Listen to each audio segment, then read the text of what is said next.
Continuamos con la parte número 3 de nuestra revisión de casos clínicos con preguntas de dermatología, los cuales nos ayudarán para los exámenes de residencia o exámenes durante la carrera. Empecemos con la pregunta número 11. Un paciente masculino que tras un pinchazo con una espina de rosas presenta un nódulo el cual se va a ulcerar. ¿Cuál es el diagnóstico? Tenemos candidiasis, esporotricosis, intertrigo candidiásico o úlcera candidiásica. Aquí tenemos la rosa con la cual se hizo el pinchazo y la respuesta correcta es la esporotricosis, la cual es una enfermedad que está producida por el Sporotris schenki. Es un hongo que se va a encontrar en las maderas y los vegetales. Es típico el pinchazo con un rosal, así como lo pusimos en el caso clínico, el ejemplo. Va a producirse un nódulo el cual se va a ulcerar. Este hongo se va a diseminar por vía linfática y va a aparecer una linfangitis, que es una cadena de nódulos a lo largo de un trayecto de los vasos linfáticos. Esta esporotricosis en los inmunodeprimidos puede dar un cuadro más grave y se va a tratar con imidazoles, itraconazol, terbinafina o también con yoduro potásico. La otra patología que mencionamos en el caso clínico es la candidiasis. El agente causal más común es la Cándida albicans. Esto es una foto de la Cándida albicans. Es saprofita, aunque en ciertas condiciones puede convertirse en patógena. Por ejemplo, en pacientes inmunodeprimidos, la humedad, pacientes con antibióticos prolongados, embarazo, los anticonceptivos. Existen formas clínicas de la candidiasis que debemos conocer. Entre esas tenemos el intertrigo, que es una placa eritematosa en los pliegues cutáneos. Son típicas las fisuras y la atrofia en el fondo de este pliegue. Y las lesiones satélites periféricas como pápulas o pústulas van a ser características. También tenemos la forma clínica de la afectación mucosa que pueden producir cuadros diversos como vulvovaginitis, glositis, keilitis. En los pacientes inmunodeprimidos y en los lactantes es frecuente encontrar el muget oral. También es frecuente encontrar la bananitis candidiásica, la cual se presenta como erosiones puntiformes y pústulas en el glande y en el surco balano prepucial. Esta situación va a ser frecuente en la práctica de relaciones sexuales promiscuas. Tenemos también la candidiasis ungueal, que suele asociarse con inflamación periungueal. También tenemos el erosio interdigitalis, la cual afecta a los pliegues interdigitales de las manos por maceración crónica. Esta se da en pacientes que tienen mucha humedad en las manos o en un lavado frecuente de las manos. Y también tenemos la foliculitis candidiásica, que esta es frecuente en pacientes que consumen heroína por vía parenteral. Van a aparecer pústulas en el cuero cabelludo y en la barba y pueden acompañarse de afectación condrocostal, endoftalmitis y malestar general con fiebre. En la siguiente imagen analizaremos dónde se localizan las candidiasis. Por ejemplo, la endoftalmitis, que es característica de la foliculitis candidiásica, el muget y la keilitis, el intertrigo candidiásico, el erosio interdigitalis, también la vulvovaginitis, la balanitis y la anitis. La pregunta número 12. ¿Cuál de los siguientes es una tiña inflamatoria? Tenemos a la tiña capitis o tiña tansurans, el granuloma tricofítico de Mahochi, el Kerium de Celso o la tiña de la barba. Vemos que la tiña inflamatoria es el Kerium de Celso, ya que las demás tiñas son no inflamatorias. Acá las vamos a clasificar. Las tiñas inflamatorias tenemos el Kerium de Celso y el Fagus, y las no inflamatorias tenemos la tiña capitis, el granuloma tricofítico de Mahochi o la tiña de la barba. Empecemos hablando del Kerium de Celso. Este se localiza en el cuero cabelludo, va a formar placas edematosas y exudativas con pústula. Y cuando ejerzamos presión va a supurar pus a través de los folículos, que esto se va a llamar el signo de la espumadera, y esta suele dejar alopecia cicatrizal. En cuanto al famus, vemos que esta también afecta el cuero cabelludo, va a cursar con fístulas foliculares que se van a secar, se deprimen y van a adoptar una forma de cazoleta que se va a llamar la cazoleta Fabi. Posteriormente se van a cubrir de costras amarillentas llamadas escútulas y el agente etiológico es el Trichopiton echoleini. Entonces, para recordar, el Kerium de Celso y el Fagus son las tiñas inflamatorias. Las tiñas no inflamatorias tenemos la tiña del cuero cabelludo, la cual es propia de la infancia y cursa con placas alopécicas con pelos rotos y descamación, y cuando el niño llega a la pubertad suelen curar espontáneamente sin dejar cicatriz. La otra tiña no inflamatoria es el granuloma tricofítico de Mahochi, cual afecta la piel con los folículos pilosos y es típico de las mujeres que se depilan las piernas. Estas lesiones, el granuloma tricofítico, se va a ver después de que se depilan, y la tiña de la barba, que esta recuerda a una foliculitis con pústulas y nódulos eritematosos. El medicamento que tenemos que recordar como tratamiento de las tiñas es la griseofulvina, cual es barato y seguro en los niños, pero no cubre cándida. Los otros podemos usar son los imidazoles como el ketoconazol y la terbinafina. Pregunta número 13. ¿Cuál de las siguientes características no hace parte de la fascitis necrotizante? A. Área roja sanguinolenta, rápida progresión, ampollas hemorrágicas, anestesia y consistencia leñosa.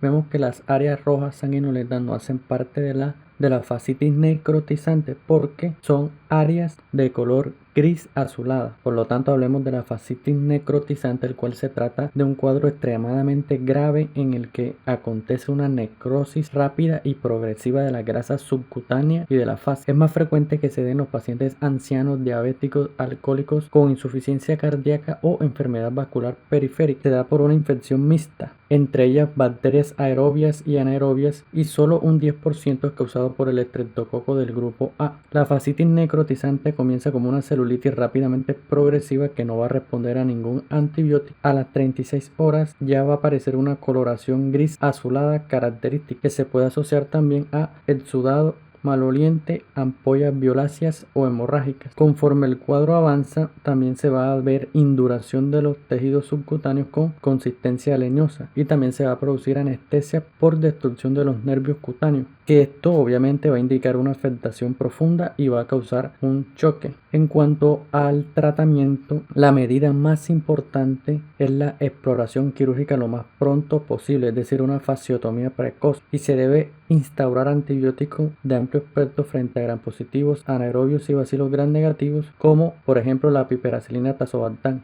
Finalmente tenemos este cuadro para diferenciar una fascitis necrotizante de una celulitis, en la cual en la fascitis el dolor es intenso, una rápida progresión, las áreas van a ser azul-gris, ampollas hemorrágicas, una exudación muy mal oliente, va a producirse anestesia y una consistencia leñosa, y va a haber aumento de la CPK.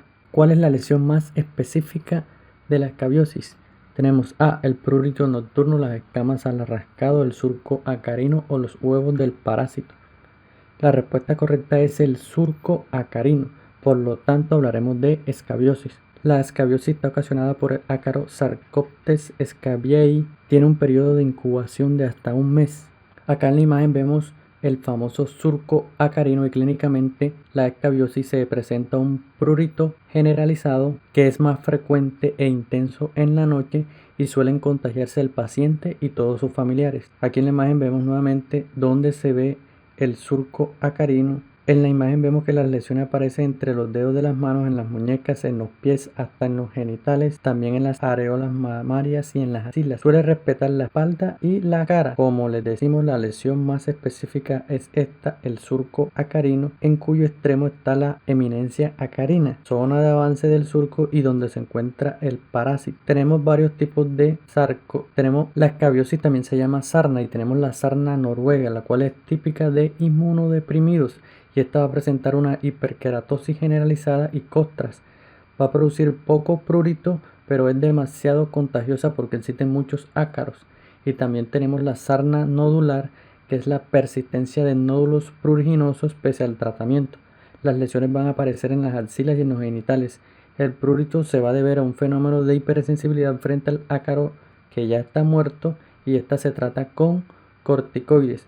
El tratamiento en general de la escabiosis es con permetrina en crema al 5%, es el tratamiento de elección, es poco tóxico y puede usarse en niños y en gestantes, y también se emplea la ivermectina oral. Esta se emplea en casos de resistencia a la permetrina o en brotes epidemiológicos. Pasamos a la pregunta número 15. ¿Cuál de las siguientes toxicodermias graves tiene mayor mortalidad? A. La anafilaxia. B. La pustulosis exantemática generalizada aguda, el síndrome de Dress o la necrólisis epidérmica tóxica. La que más tiene mortalidad es la necrólisis epidérmica tóxica, la cual hablaremos a continuación. Hace parte del espectro síndrome de Stevens-Johnson, necrólisis epidérmica tóxica. Esta es la toxicodermia más grave, cursa con un exantema morbiliforme que rápidamente va a progresar a un eritema generalizado con formación de ampollas. Se va a dar un despegamiento de la epidermis, que este es el famoso signo de Nikolsky, y también va a presentar una afectación mucosa severa, con erosiones en la boca, genitales, faringe, laringe y conjuntiva. Tiene un periodo de latencia de 7 a 21 días y suelen existir prodromas como son fiebre, malestar general. En la histología se va a ver necrosis masiva de los queratinocitos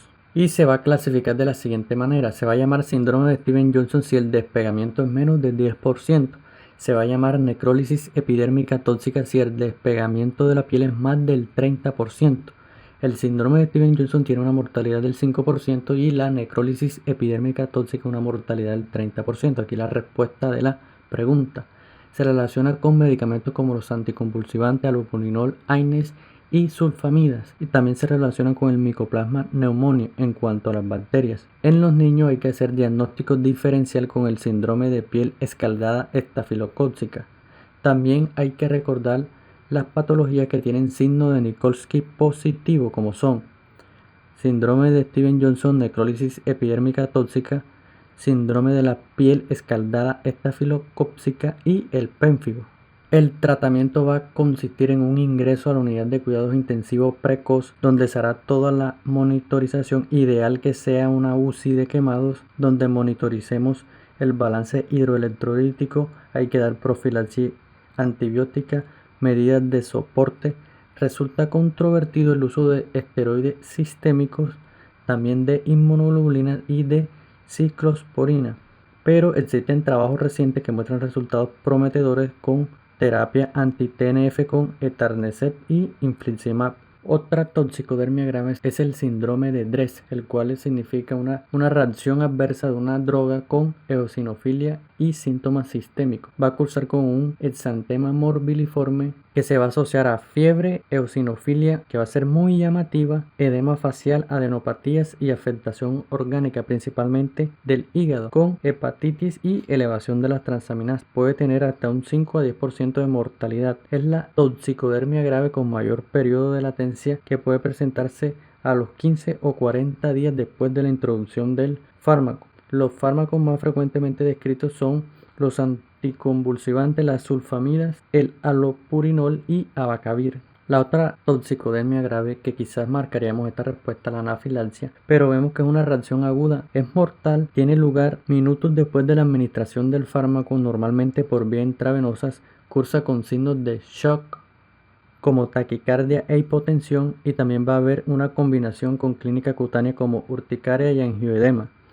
Deben administrarse rápidamente adrenalina subcutánea, corticoides parenterales. La causa más frecuente de anafilaxia son los contrastes radiológicos y los antibióticos, como los beta-lactámicos y AINES, en el caso de los antiinflamatorios, y también los anticuerpos monoclonales. Puede llegar a tener 5% de mortalidad. La otra toxicodermia grave es la pega, la cual es un exantema compuesto por diminutas pústulas no foliculocéntricas sobre una base eritematosa. Van a afectar principalmente cara, tronco y pliegues. Puede asociarse con fiebre y neutrofilia en la analítica. El principal diagnóstico diferencial es con la psoriasis pustulosa generalizada. El periodo de latencia desde que se administra el fármaco puede ser hasta menos de 4 días, y una vez retirado se da una resolución casi completa, pero no obstante puede tener una mortalidad del 1%. El fármaco más frecuentemente relacionado son los beta-lactámicos. Y finalmente tenemos la eritrodermia, la cual se presenta un eritema y descamación generalizado que van a afectar más del 90% de la superficie cutánea, frecuentemente con oro, pirazolonas, litio. La causa más frecuente de eritrodermia son los eczemas, la psoriasis, los linfomas cutáneos y los fármacos.